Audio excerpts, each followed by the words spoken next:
last question on my end, then I'm throwing it right over to Adam. Go ahead.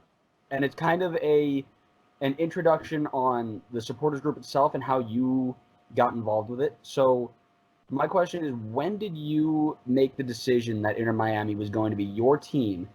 And when it came around and you realized, if it was early on, did it frustrate you how long it took them to get here?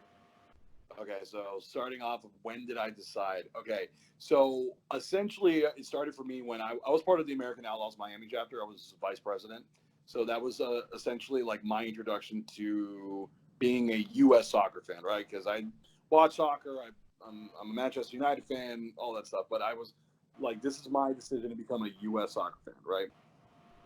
And then, like, we obviously pivoted to, oh, David Beckham's bringing a soccer team here. Mind you, this was late 2013, just to give you context on time.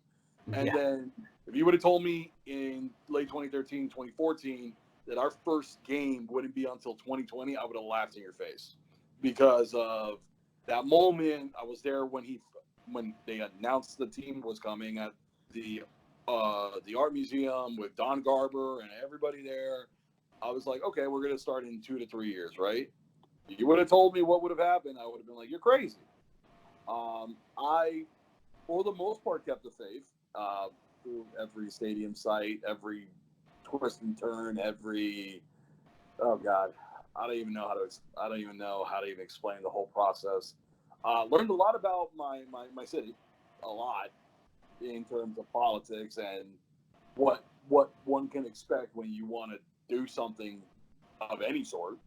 Um, there were times that I was like, you know, maybe this isn't happening because like I need where's the proof?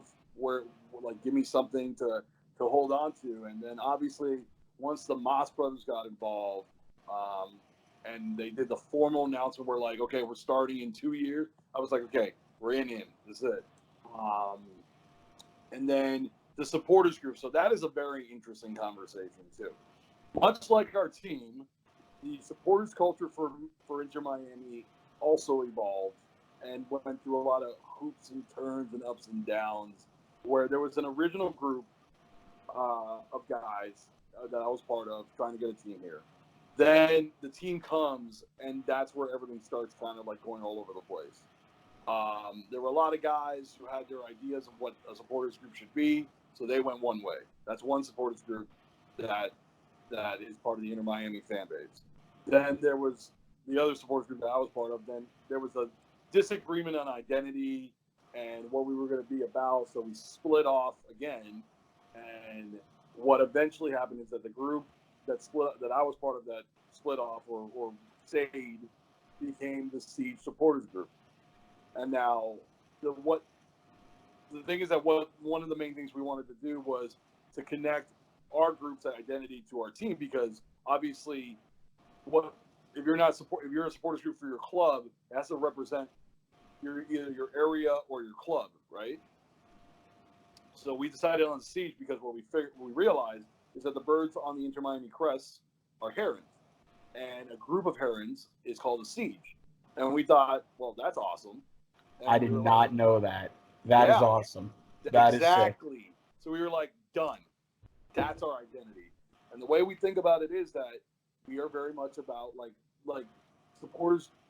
I've come to gather that a lot of supporters culture, especially in MLS, a lot of the supporters clubs are much more about the supporters club and what like the supporters club does, rather than what the about the club and the team on the field. And that's not what we believe in. We believe in Inter Miami. We support Inter Miami. We're Inter Miami fans.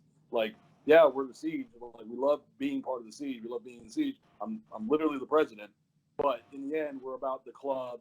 We support the club. We want to be there for the players, for the coaches, for the technical staff. We want to do everything for them. We want to tell them, hey, we're here for you because we have a passion for the sport and it's embodied in you.